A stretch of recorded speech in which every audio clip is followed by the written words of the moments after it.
Hello, good morning. For those who don't know me, I'm Hannah May Andrews. I'm a principal at Climate Investment here, and I'm going to introduce the next panel, which is around the future of buildings and impact on climate change. I'm not going to belabor this too much because we heard some great stats from the discussion just then with Claire Curry, but buildings account for 42% of global CO2 emissions. You know, part of that is in embedded carbon from cement, 8-9% of global CO2, but also a lot of it is in building operations as well.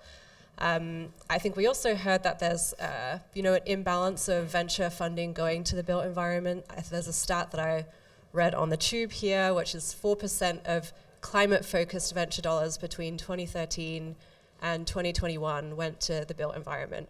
I think that's something that we're trying, everyone in this room is trying to change. But yeah, I think it's not just a big problem, but it also presents a big opportunity for us as well. And with that being said, this is all to say that we care a lot about the built environment and we care a lot about CO2 emissions, and we're here to talk about that today. So I'd like to introduce Tina from TDK to come up and introduce her panel. Thank you so much, Hannah May, for the introduction. And I'm Tina Tosukovong, Investment Director at TDK Ventures. Welcome, everyone. If you are calling from home or you're in person, we are here from a very beautiful city of London. It's magnificent. If you look around, a lot of history, a lot of beautiful architecture that we want to preserve. But we all have the duty owing to our next generation to preserve this beautiful planet. So it's a very perfect setting for us to talk about the future of buildings and the impact on climate change.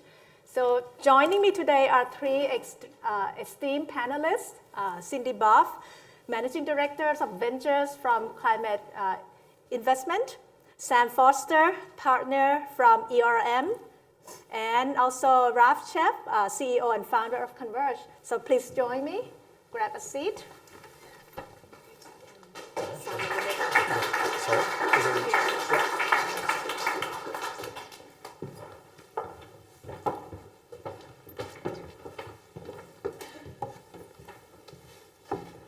All right, so perhaps we'll start. Maybe each of you, if you will, please give an introduction of yourself, your background, and how your work become related to climate and building sector. Thank you, Tina. I'm Cindy Boff. I am Managing Director at Climate Investments. I'm located in our London headquarters. I've been a climate investor for the last 15 years and started investing in the built environment on energy efficiency as well as behavioral energy efficiency physics models.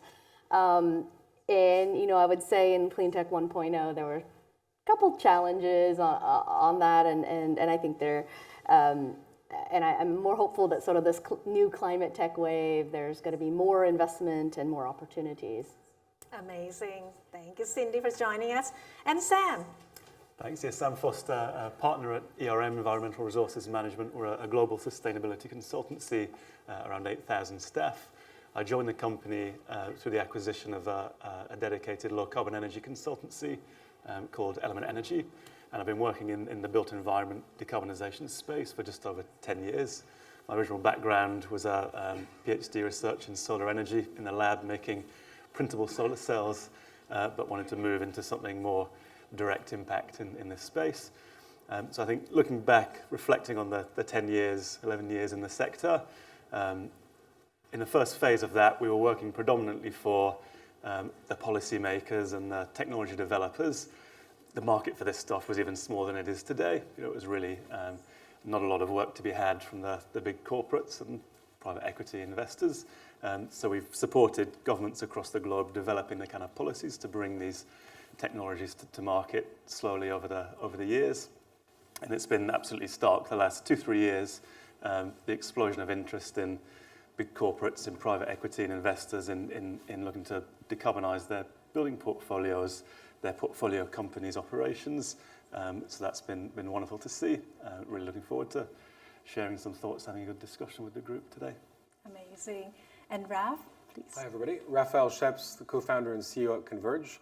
We're a startup that decarbonizes and optimizes concrete using sensors and AI. So we put sensors inside concrete, we track the behavior of the material, and we use that data to help you make better decisions, whether it's how fast you can build your building or what type of concrete you're using to reduce your carbon impact. We're about 60 people. CI, actually, Cindy's fund led our Series A about a year and a half ago, so that was a $20 million round. And at this stage, we've probably collected tens of millions of data points on the behavior of different types of concretes, which means that we can really start to look at how different concrete mixes, so different materials ultimately, behave, and how we can look to choose lower carbon concretes on buildings. Amazing. Well, thank you so much for joining us today. Well, we've heard from yesterday from Michael Raybrick, and this morning that that's a lot to be done on building decarbonization. So maybe first of all, I would like to hear your vision about the carbon positive buildings. What does it look like? Maybe starting from Sam, you work a lot on the policy, the net zero 2030 vision. Absolutely, yeah. I think that I can start, and I think this really depends on how far into the future we look. So I think if we look at 2050, maybe sounds quite far away, but really not that far away at all. Most of the buildings that we'll have in 2050 are already built today. If Raf comes in next, I'm sure he can talk about a vision a bit further into the future when buildings that we're constructing today are going to be the majority of what we see, and that will look quite different again. In terms of the focus for that shorter term then 2050, it's going to be really around the things that probably people are very aware of, nothing very science fiction. It's going to be about reducing demand in buildings, partly with the aim of reducing energy bills for consumers and reducing emissions, but making them ready for low temperature heating, whether that's going to be electrification through heat pumps, provision of low temperature heat networks, district heating and cooling networks. Those are the ways we're going to get efficient low carbon heating into most homes. To make them carbon positive, to get further savings and support the energy system as far as feasible, let's get renewable generation into buildings, solar PV onto roofs, to support the generation of low carbon electricity to serve the heat pumps and other demands across the home. In many cases, battery storage will be crucial to alleviate grid constraints and challenges for the wider energy system and intermittent renewables.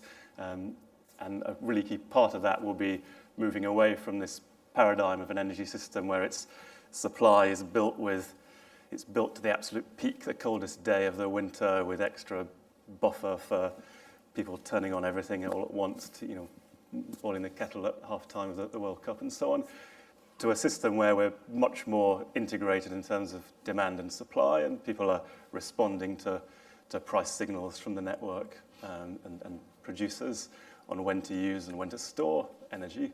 So I think it's really that classic prosumer model, and on the whole, an electrified picture. Stop burning things, I think, was a quote from yesterday's keynote, and fully support that. Maybe I can add a few things. Definitely agree with all of what Sam had said on the renewables and getting, grid-ready buildings on the existing building stock. So maybe I'll split it into kind of new build versus existing stock. And on the existing stock, there's lots of challenges. There's a lot of leakage on heating and cooling through windows or through insulation or through, the building envelope. There are challenges around having efficiencies not managed properly. So, I just want to highlight, we've actually, in addition to Converge, we've also invested in a couple of companies. 75F is based out on the East Coast, is focused on building controls and managing that for efficiency. We have another company called AeroSeal, and AeroSeal is focused on reducing the leaks in the building envelope by using a proprietary polymer that's injected and then self-seals in the buildings, and it's leaps and bounds from a technology perspective greater from an insulation efficiency perspective. And I think efficiency is something that should not be lost in terms of thinking about the built environment on this carbon positive, because there's a lot of old buildings out there, right? And then kind of maybe turning to the new build side, this is kind of one of the reasons we invested in Raf's company on Converge, and I'll let you speak more to that. But, looking at materials and green materials, whether it's green steel, green glass, green concrete, right? These are all really important to a new build stock in the built environment. Yeah, Very 100%. interesting. And I think if you look at kind of the embodied carbon, which I guess is sort of the vantage point we have, I mean, the UN actually released a really interesting report alongside sort of Yale a couple months ago, really looking at not just operational carbon, but also embodied carbon. And there was a pretty incredible stat in there, which is every 5 days, the world builds the equivalent buildings to the size of Paris, the entire city of Paris, which is crazy. So the amount of new building stock globally that's making it into the world is massive. And when you look at the materials we use to build, cement represents about 8% of global carbon. Steel is a huge issue as well. Most buildings today are built using reinforced concrete. So cement and steel are the two core constituents of those buildings. So what do you do about that? I mean, I think when we look at the embodied carbon journey, we sort of think of it in 3 timescales, the 2030, 40, and 50. On the 2030 timescale, we've got to use existing materials and we've got to use less of them. So how do you actually optimize the existing chemistries? Let's actually look at concretes that we make today, which are really cement, water, and aggregate, and let's use less cement because that's where the carbon comes from. And the analogy I often use is, cement is to concrete what flour is to cake. And if you want to go on a low-carb diet, which I tried, in cake, you've got to take the flour out. Well, in concrete, if you want to go on a low-carbon diet, you've got to take the cement out. I'll note I failed my low-carb diet, but hopefully we're succeeding on the low-carbon diet for concrete. So really, 2030 is let's use less cement and concrete. Let's optimize the existing chemistries. 2040 becomes let's actually use novel materials. And I think that's the time scale we're going to need to validate low-carbon concretes, whether it's SCMs or bioconcretes or nanomaterials in concrete that help you repair cracks. There's a whole new class of materials that are coming to market, or injecting carbon into the concrete. On a 2050 timescale, I think you can start thinking about novel designs of buildings. So how do we actually optimize not just the material we're using, but we use the new properties of those materials to optimize the design of the building, the shape of the slabs. Can you make them thinner? Obviously, safety is a big part of that, though, and so we need the data to support that. Very insightful. So we need to do both decarbonizing existing building and the new buildings. So how do we sort of like think about prioritize those things? You can invest in addressing existing building, or you can also looking at buildings that are, like you said, every 5 days. A building equivalent to the city of Paris is coming up. I'm not sure which part of the world that is, but how do we address like balancing those activities? Any thought from any one of you on that? I mean, I'd like to believe that we don't have to choose because we need construction, right? Construction's, we often talk about the negative environmental impacts of buildings, but we also have got to remember the positive social impacts of construction, right? Mm-hmm. We need mobility, we need infrastructure, we need housing. We're always going to need them, whether we live on Earth or on Mars one day. So the question then becomes, okay, well, if we need that industry, how do we actually make it sustainable? And ultimately that will come with retrofits and rework on existing structures, but we also have to address the new building. And I'd like to imagine a world where, we might be building using carbon negative materials. Building might become positive for the environment. Yeah, I would agree with that. I mean, from a climate investment perspective, we believe in sort of investing on solutions, both on the new build as well as the existing stock, because both are going to be coming up in parallel. And I think it's an important element because as you think about where we spend all of our time as humans, we either spend it in our homes, and if we're going to offices, we spend it in offices, or we spend it in airports, or we spend it in, airplanes, but we're mostly spending it in the built environment. I would say maybe 1% is, maybe not Mark because he's on the plane like 50% of the time, but, most people, I would say, are spending the majority, 90, 95, 99% of their times in homes and buildings. So the built environment is key, I think, to human, bottom of the pyramid needs. And so whether that's new or existing stock, we need to improve both. And given the 40%, 42% number that Hannah May was mentioning this morning, it's an imperative for us to be looking at both sides. What about the policy side, Sam? How do we think about that, the policy, new building? Is it easier to legislate or incentivize existing building or new building? It's certainly a bigger challenge in existing buildings, but fully agree with those comments that both are absolutely imperative, and policy needs to make sure it hits both. And thinking about the policy environment that's needed to bring this huge wave of change in the built environment, you can think about the first pillar of that being clear signals as to where we're going and what that will mean for building owners, operators, investors. Then we need to work on creating a market. In many cases, these solutions in buildings are not yet commercial or not yet profit generating.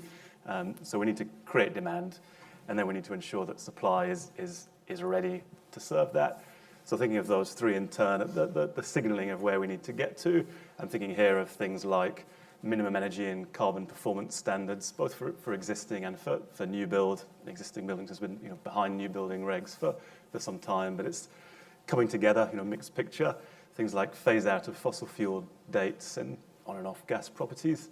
It's a very mixed picture. We've had statements, commitments that have been recently rolled back somewhat and watered down relating to minimum performance standards, minimum EPC ratings, if you like, for domestic and non-domestic buildings out in the late 2020s.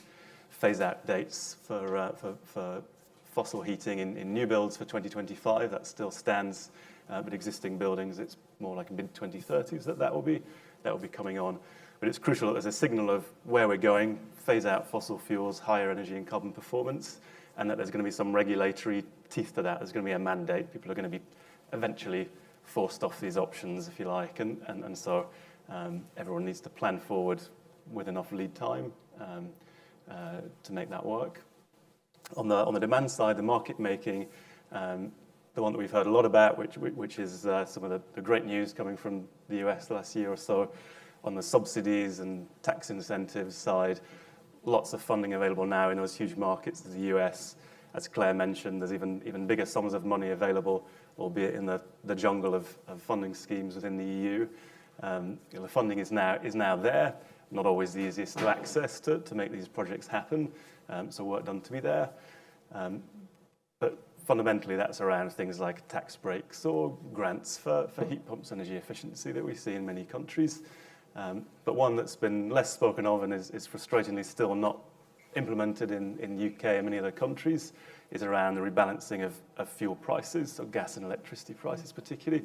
That's the single biggest thing, I think, that's holding back greater deployment of low-carbon solutions, particularly electrification, in the UK and many other countries. If we can rebalance those policy costs away from electricity towards gas, or just subsidise electricity through general taxation or whatever means, recognising negative impacts potentially of increased gas prices for consumers, that's going to be crucial to creating a positive economic case for heat pumps and some of these solutions.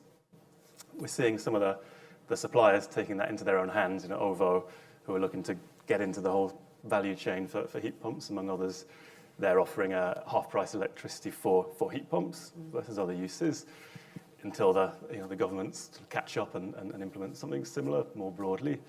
And finally, I'll keep it brief on the demand side, so the supply side, a real risk that when demand is finally brought into being through those market mechanisms, there's going to be a challenge in ensuring that demand can be supplied.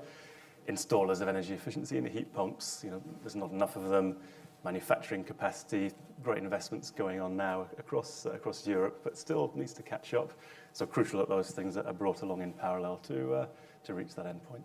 That's very interesting. I think this is the first time I've heard about rebalancing the price between fossil and electricity. Has this framework been talked about in the regulatory? Yeah, even it's been talked about for a few years. Even Grant Shapps committed it's still on the agenda for this financial year, this tax year, but we don't have any news. It's radio silence since that. So it's something that generally everyone recognises as a positive move. I think that I expect the challenges around, does it involve relatively increasing prices of gas for consumers who are already struggling to pay their bills? And so clearly that needs to be avoided, but that doesn't mean it can't be achieved through other means, just reducing the electricity price fundamentally. Other countries like France, where the spot gap between gas and electricity is very different. No indigenous gas, lots of indigenous nuclear, low electricity prices. they've seen a huge explosion of uptake of heat pumps, low carbon heating. I think roughly 1 in 3 heating systems installed in France last year was a heat pump, among a few other countries leading the way in Europe. We're an order of magnitude lower than that in the UK, largely due to this difference in the pricing, among other things. Very interesting. Like yesterday, there was a lot of debate about regulations versus incentive. You know how U.S. has a lot of IRA, Europe has mandate, and a lot of people didn't like the mandate framework at all. But when you look at the heat pump adoption, it seems like Europe is leading the rest of the world, right? So what can we take away and learn from Europe on the success of the heat pump adoption? Well, I was just going to mention on the Repower EU, there is a mandate in Europe, right? By 2027, an additional 10 million heat pumps are to be installed, which is really significant. And I think, you know, as we talked about government mandates, that's one of the big mandates that are being pushed. I think the challenge in the U.S., there are incentives for consumers to buy, but the whole process around heat pump customer acquisition is very complicated. And you are seeing some startups here in Europe, and I don't see them as much in U.S. as of yet. They're more on home electrification. The ones in the U.S., the Europe that I see are very specific to heat pump heat pump marketplaces where they make things a little bit easier from which product you buy, which installer do you use, what's the distribution, what's the cost structure, and what's the whole sort of value chain that you need to get right for your home. And so I think there is an evolution that is a little bit faster here in Europe. I think this same thing translates to building materials. It's harder to relate to the building material when you buy a home or when you move into a home. You relate to the energy because you're paying your energy bills. You're not thinking what type of concrete's in the walls. But ultimately, on the ground, when we talk to construction companies here in Europe, on the demand side, there's a bigger drive to use lower carbon materials here in Europe than there is in the US. In the US, for the most part, actually, the demand from construction companies has been centered on the East Coast and the West Coast. So kind of state of New York, California, where there's a lot going on around lower carbon materials. There's a lot of funding from the IRA to build better ways of making these materials. But actually, there's not yet the drive on behalf of the construction company to say, I'm going to pay more to actually buy a low carbon material. That's happening East Coast, West Coast, but there's a lot of places in between where that's not yet a priority. And I've been on hundreds of job sites, and if you ask one of the site operatives, are you thinking about a lower carbon material? They're going, absolutely not. I'm thinking about delivering my project on time as fast as possible. So we need to sort of think about that as well at the sort of demand side. So in your point of view, Raf, as an entrepreneur, is incentive better or is mandate better? You know what I'm going to say, you need both. Because you need the incentives to drive the development of the technology, but then you need the mandate to actually drive the demand for those products. And it's really related to actually that talk we had earlier around kind of the investors driving the uptake actually of the materials. You've got to get the government to drive on both sides, ultimately. Very fair. And I want to double click from the discussion this morning from Claire. And also we've heard from Hannah-May as well that the building sector overall is like 40% of the global greenhouse gas, but the investment is very low. Why is that, Cindy? Is not a venture type return, so we don't see enough? Is there not enough innovation? It's not as sexy? What's going on? There's always that fact that it's not as sexy to do reduce versus, to have some nice, sexy product. But the market is huge, right? The market opportunity is huge. The greenhouse gas reduction opportunity is massive. And so what's going on, I think it kind of boils down to 4 things. One is building stock, homes and buildings, both, wildly disparate, right? So you're talking about that TAM is shrinking, making scaling extremely difficult if you have a single product like a roof shingle, or if you have a more efficient boiler that goes into a specific type of heating system. And then you're talking about retrofitting. That's going to be the TAM goes smaller and smaller, and finding that right customer and accessing that customer. So there's a question on the market, size and which building stock and which, specific type of application works. Secondly is the ecosystem. It's a very deep value chain. There are manufacturers, there are distributors from a sales perspective, there are installers very often, and in the installation piece, there's the labor issue that Sam had mentioned. There might be a technician that might have to be certified as an electrician or certified as a refrigerant tech, or et cetera, et cetera. And, by having this large value chain, you have a lot of mouths to feed from a margin stacking perspective. So I think not only do you see something that is labor intensive, that has challenges broadly around the broader ecosystem, that from a returns perspective on a specific company's product could actually be difficult. The third thing I was going to say is there are a lot of incumbents, right? And incumbents can manufacture very high volumes at relatively thin margins, and that's who they're competing against, right? These are who our startups are competing against. So often it's how do you work with your incumbents, even though they may think that your technology is a disruptor. How do you bring along an incumbent with a more agile innovation? And then I'd say the fourth element is around financial return, right? We as investors think about financial return, we think about exits. You mentioned that last thing, is it not that sexy, right? And there's not that many, I don't see that many sort of industrial heat pump companies that are going to go IPO, right? The public market doesn't necessarily have a strong appetite for HVAC products, for example, or built environment products. And hopefully that might change, but then we're mostly thinking about acquisitions. And again, you're going back to these incumbents who have relatively thin margins. They may have innovator's dilemma. And so thinking about what is on their roadmap and how would they think about through the build versus buy is how you think about that acquisition exit point. So I think that those are sort of big fundamentals that I think scare away investors who don't really understand the built environment. And we are actually really big in built environments on both sides. And I think one of the big reasons is because we talk with, and we bring along some of these large incumbents on our cap table or as partners, and we encourage our companies to do that. And I think that level of understanding of how the whole market works helps educate where they should be focusing as a startup company. Thank you. Maybe I'll throw this to Sam as well. We need more investment, obviously. What can the regulator, policymaker do to actually make more investment, catalyze more investment? I'll maybe start with the positive note that I think we really are quite close to that point. I see, having lived through a similar kind of process on electric vehicles, mobility side, I think buildings and electrification of heat pumps is just, we're about 5 years behind.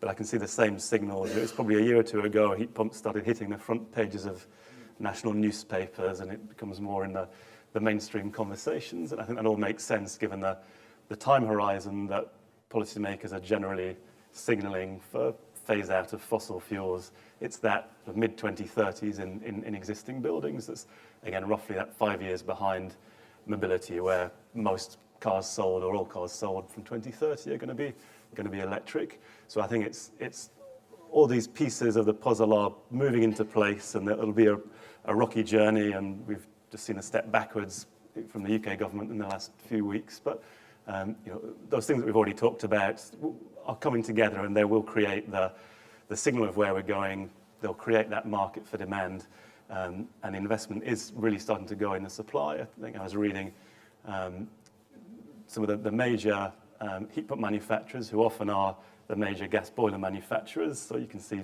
many of the incumbents starting to wake up for this, the Vaillants, the Viessmanns, the Bosches, the Mitsubishis and so on. That they're investing, already committed around 4 billion euros of investment to new capacity across Europe in the next 2 or 3 years. That's not going to be the cost of the heat pumps, that's just in the manufacturing capacity to build those heat pumps. And we picked out those few bright spots across Europe. France, I mentioned already, Italy, Poland, Netherlands, to Germany to some extent. It's a growing list where heat pumps are no longer 5 or 10% of the market, but 30, 40% of the market for all new heating systems. So I think we're going to see in 2 years the heating market look very different. The way people think about heating, just the pervasiveness of heat pumps and the recognition of that as an option for households, knowledge among installers and energy suppliers and HVAC suppliers of this option. I think there's a lot of hard work to do to keep it on track and to avoid pitfalls, but I really do think it's on the way. In a couple of years, we'll see things, much more exciting, dynamic picture in this space. Very well. And Raf, you're on the building materials. Do you see like an uptick in investment, or do you see sort of like a May story like heat pump? Yeah, I mean, it's really interesting. I mean, I often say, thankfully, in the last couple of years, concrete's become hot, which is great. It didn't used to be. I mean, we started the company 8 years ago, and thinking about it was way too early for the market 8 years ago. Nobody was really thinking about decarbonizing concrete or building materials, and cement, concrete have become kind of important in the last few years. I do think it actually trails another 5 years behind sort of heating, cooling, and the operational carbon. So if you look at the stats, I'd say 30% of the carbon in buildings is kind of the embodied carbon of kind of constructing them. 70% is the operational carbon of operating them. So traditionally, the operational carbon has really been the focus over the last sort of 20 years of decarbonizing buildings. Now, in some respects, that 70% is actually easier to decarbonize because as we decarbonize energy in, right? We obviously need to start thinking about using less energy in those buildings, but at the same time, the energy sector is decarbonizing. So that 70% will shrink over time, and the technology maturity is much higher. And then you're left with that much harder to abate 30%, which is the embodied carbon. That's why we call them hard to abate kind of industries. And there you're really looking at how do I decarbonize a set of industrial processes? I mean, why is concrete so carbon intensive? Because when you produce cement, the core constituent of concrete, you take a rock, limestone, and limestone has carbon in it. And you basically heat that rock to several thousand degrees. So that accounts for about a third of the carbon you produce, just that heating process in a kiln.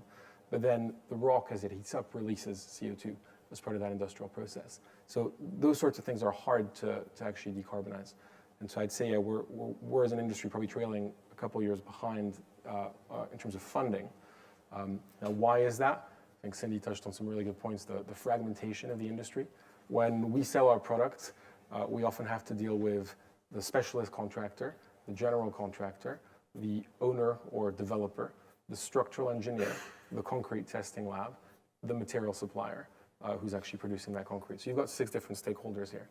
We're a 60 people startup, and then you go, where do I focus my sales and commercialization resources? I can't sell to everybody at the same time. I'd need a sales team of 100 people. So you have to kind of start building strategies that sequence which stakeholder you go after, but it's often a bit of a chicken and egg problem because you need one stakeholder on board to get the other stakeholders on board. So that traditionally has been a challenge. But as the drivers start to change, right, the public markets are applying pressure on public companies, governments who are the clients for many of these assets, especially infrastructure, are now demanding greener structures. It's kind of aligning that structural problem, and everybody in industry is actually starting to realize they need lower carbon materials. So I think it's changing, trailing a couple of years behind, but there's a lot more investment in concrete and cement than there used to be. Thank you. So I think we have about 8 minutes left. I want to hear the thought. If you have all the powers to do something in buildings, Cindy, if tomorrow your fund close to $2 billion to focus investing in building, where would you invest? Where? Well, we already have a lot of great investments, I think, on the material side on concrete, and also with a novel heat pump company, as well as an installation company, as well as a building controls company. So I think we have a lot on terms of the materials, and we have a lot in terms of the existing operational energy footprint. Where I think it's more of a futuristic play, but is when you think about new building stock and leveraging the new technologies, AI and ML, thinking through, is there a way that you can design better buildings up front? And of that new, like thinking about, not just the new materials and building the new material side of it, but like thinking through structures and thinness and walls and insulation and building that sort of net zero from the ground up. That's one opportunity that I think that we have in our portfolio. I think we have 8 companies in the built environment. So it's definitely an area we see massive greenhouse gas potential, as well as good financial returns. Thank you. And Sam, if tomorrow you are bestowed the mayor of London, what would you do to really accelerate the Do net I still have zero? $1 billion just for London? That's a better number. I think maybe if I can divide that pot in two and spend, I don't know, 990 million dollars of it on something and 5 or 10 on the rest. What I would do with the majority of it is enter the game that I can see quite a few of the energy suppliers entering, which is, as I mentioned, to create a connected offering across the value chain of heat pumps. So they're in a great position, the energy suppliers. They already have that direct relationship with customers, and many of them, Octopus, OVO, E.ON, and others, are building an offer that includes installers. They're training their own installers for heat pumps, buying up their own manufacturing capacity, acquiring companies, so that they can position themselves so when this does all take off I'm saying in the next couple of years, they can come with a ready-made offer to consumers, knowing that they can install and deliver heat pumps that will perform as they understand they'll perform, a very concrete offer, and not be constrained by supply or by other aspects. There's going to be so much demand, supply is going to struggle to keep up. So I think there's room for lots of players to take on that kind of connected offer across the value chain, and that will be needed to make sure that we can deliver these solutions to customers on time and in the way that's needed. What I think with the last 5-10 million that I have, coming back to the point about buildings not being sexy, and this is a very serious point and a big problem. No one sits at home and dreams about, when we've saved up enough money, that rainy day fund, what are we going to buy? We're going to buy a heat pump. It's going to be this ugly great thing I'm going to stick on the wall outside. I'm going to keep me awake a bit at night, the noise of it. People are wanting to spend it on a new car or something. The fundamental problem with buildings is that they don't move very fast, like a car. No, boys and girls don't have pictures of buildings on their walls when they're kids, so they have pictures of sports cars.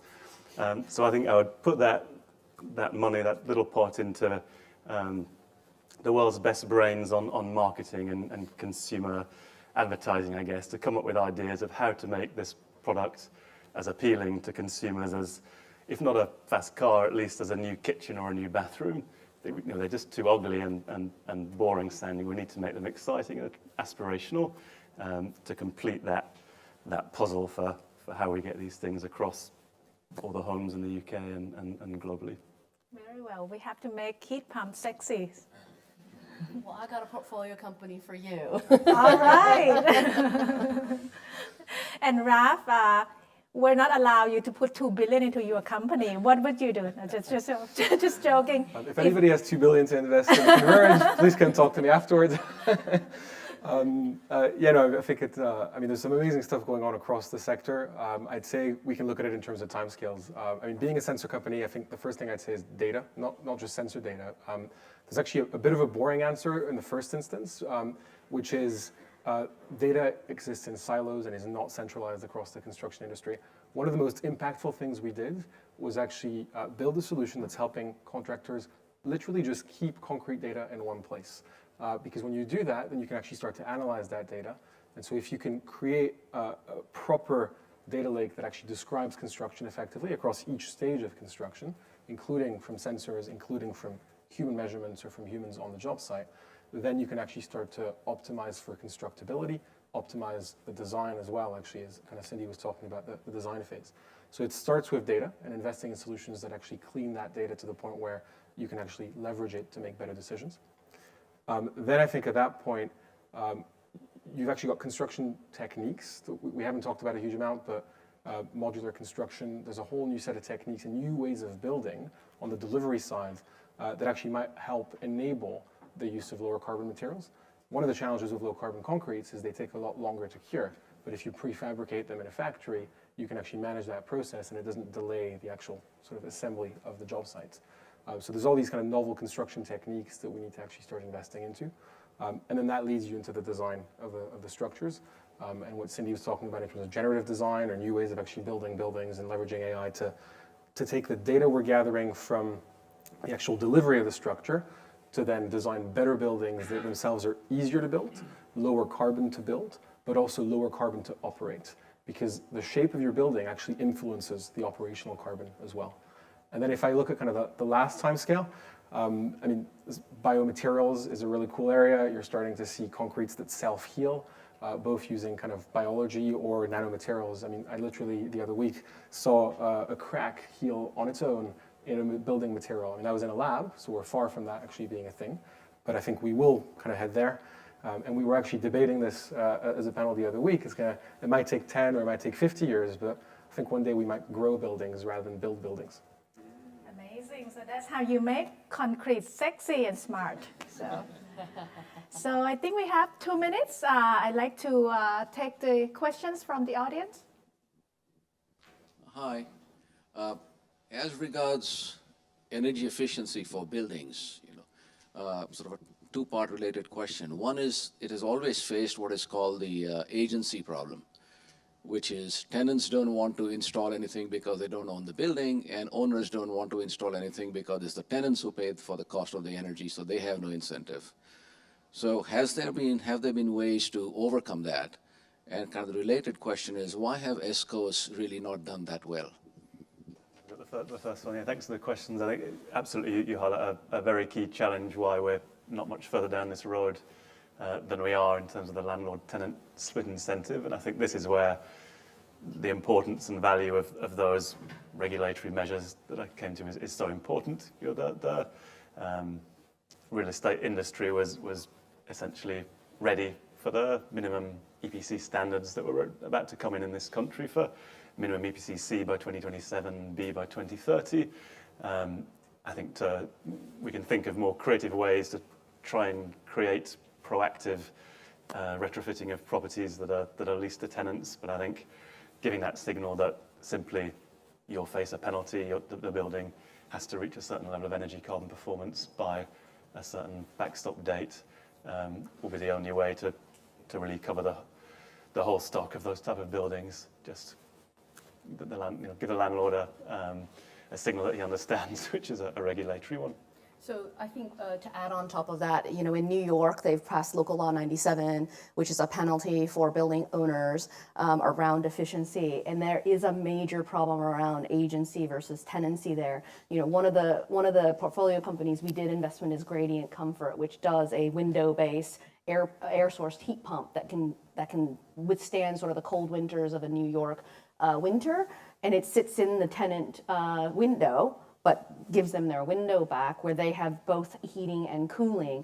And the New York Public Housing Authority is launching this across a lot of their multifamily buildings because they have a boiler in the centralized boiler at the bottom, which has basically been flooded over the last few seasons. And so there's challenges of providing heat for the entire building. So then there's issues around landlords getting frustrated and tenants getting frustrated, and there's payments associated with that.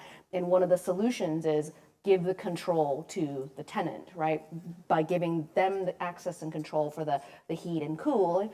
And then they're also paying for the bill, right? And so I think that's also something that's really transformative that the New York Public Housing Authority has decided we want to create a new category that eliminates that agency problem and that gives that power to the consumer, but also is also really thoughtful from a climate perspective as well as providing the basic needs of heating and cooling.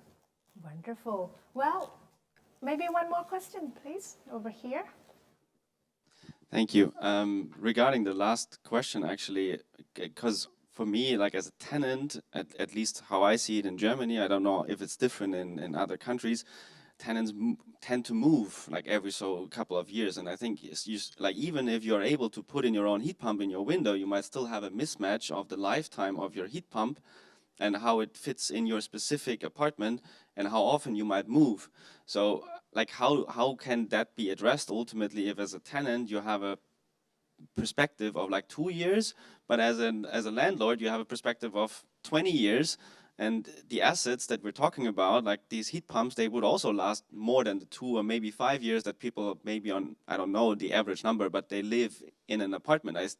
Like it's great that you can build it, but I think it's not going to the core of the agency problem, which is a mismatch then in financial perspective between tenant and landlord. It's a good question. And I think one thing I was remiss is that the company we are talking about has shifted to a B2B model. So they're selling to the owner of the building.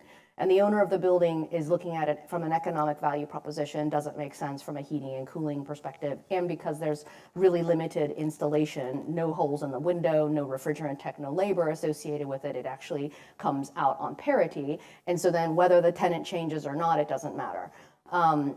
And so this is why we thought this novel heat pump company was quite interesting, because it was addressing the problem in a different way. Because I think if you say I'm an individual who rents a home or rents an apartment building and I'm going to move, you don't bring a big piece of equipment with you. You don't bring your solar panels with you. You don't bring your energy storage with you. You don't bring your heat pump with you, right? But those, especially in solar and storage, their solutions have been already determined where if a customer, a homeowner, buys solar and storage for their house, they have leases, they transfer it in. It actually is an increase in the value in the US. There's statistics done that it increases the value of the sale of your home. So there could also be future financial models associated with to correct the agency problem if the consumer is actually the one that's the owner.